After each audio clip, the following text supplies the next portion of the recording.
Okay, so here's the start of my camper build on the new Harbor Freight trailer that's been available since basically the first of the year. Modifications to the trailer. I'll start off by what you can see. I've put on 5,000 pound RV stabilizer jacks in all four corners, plus all four of those jacks got what they call like a stiff arm stabilizer, which takes any rocking motion or movement out of the RV when it's parked and up on the jacks. I put a little receiver hitch on the back end here. You can see that. That's just for a footstep. You know, I could probably pull a trailer with it, but I'm going to put a footstep in there, and that'll come in handy for my rear door on my camper that I'm building. That was attached with unistrut brackets that can be purchased anywhere. I did do some reinforcement behind that, which you can't see, but the wood platform is 2x4 framed. It's got 1/2 inch sheeting on this side. I'm going to flip it over and put 3/4 inch sheeting on the other side, and that will be the floor. It'll be insulated with R13 fiberglass. The overall size is going to be 7 by 10 by 8 feet tall. Like I said, a rear door. Modifications to the trailer. I wanted brakes, trailer brakes. So I couldn't find a brake kit that I could adapt to the stock 2,700 pound axle. So I bought a 3,500 pound axle. And if I got a 3,500 pound axle, I might as well have 3,500 pound springs. And if I got 3,500 pound springs, I might as well have wheels and tires that can handle it, that can handle the load. So I've got these 205, what are they, 205 75 R15 load range D, 2,200 pounds each, 4,400 pound as a pair. And because I bought bigger tires, then the factory fenders didn't fit, so I bought some aftermarket fenders. And keep in mind, this whole camper is going to be removable. There's another jack, as you can see. Look down here, you can see the stabilizer arms that you tighten up once the jacks are down. Because it now has brakes, I had to put a breakaway box, which is basically a battery. And then I installed a wiring junction box, because instead of now having a flat 4 connector, I went to the 7 blade round connector. They call that the RV style. And I also bought the Harbor Freight toolbox for the tongue. And as you can see, instead of drilling through the flange, I drilled through the sides. And you can see how here, let me show you from the other side. And you can see how they attach. They're just 90-degree brackets. These are unistrut brackets, so they're a true 1/4 inch thick. I like these because they're really strong.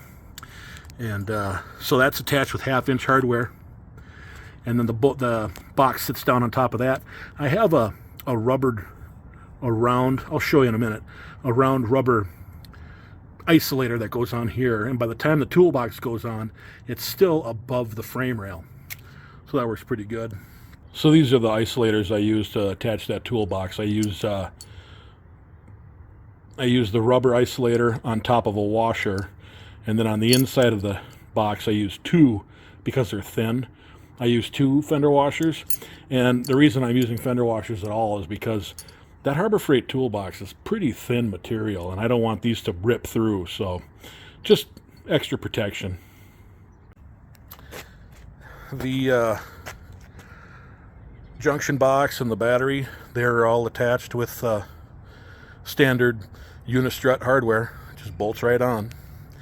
And then, like I said, this is going to be a removable camper. So in order to keep this thing on, I got these 4-hole plates, and the holes didn't line up exactly. I'm not sure why, because they're meant for unistrut. So I had to kind of drill a second hole there, but they're going to go. So this is the end of the frame rail. They're going to go like this. There'll be a bolt in the bottom hole, and then a bolt in that middle hole. And then up at the top here, there's going to be a 1/2 inch leg screw going into the wood framing. And this wood framing is double thick on both ends. So I'll have like 3 inches of lumber to screw a 1/2 inch leg screw into. And I'm going to use 4 of these. So 1 in each corner. And then on the bottom side, I think I'm going to get some 90-degree brackets. And along the frame rails that run front to back, I'm going to put a 90. So 1 bolt in and then another bolt up into the bottom of the camper frame. And that way there'll be 4 of those and 4 of these. Be 8 attachment points. I think it'll be pretty good. Okay, well, it's been a few days since I last recorded. The bottom side of this that you saw last time got sealed with Thompson's water seal. I let it dry for a day, then I flipped it over. This platform, before I put the wood deck on it, I measured from corner to corner diagonally, from all the way up there to all the way back here, and from there all the way over to here. And depending how you hold your tongue, and depending how you squint your eyes, it's within a 1/16 to maybe an 1/8 within perfect square, and that's over the course of, 10 feet. So that's not too bad in my book for a guy who's not a carpenter. And then, like I mentioned, I was going to insulate it, which I did, as you can see in these pictures, with R13 fiberglass insulation. I decked it with 3/4 inch ACX plywood, so it's A grade facing up.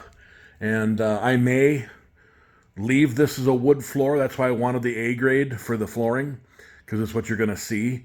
And I'm either going to leave it wood floor, I maybe stain it with some clear coat varnish, or I may put a piece of linoleum down. I haven't decided yet.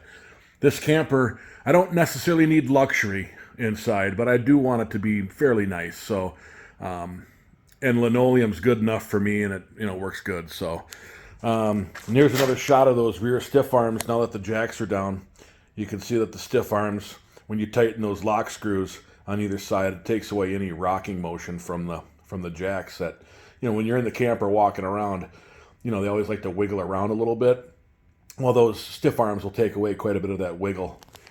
And so anyway, my next step is to, I still haven't put in those corner brackets for locking it into place yet. So it's exactly where it needs to sit. I've got it all measured out. It's exactly where it needs to sit. The next step, I'm going to put on the mounting brackets to mount this to the trailer. And then it's going to be on to building the walls. So stick with me.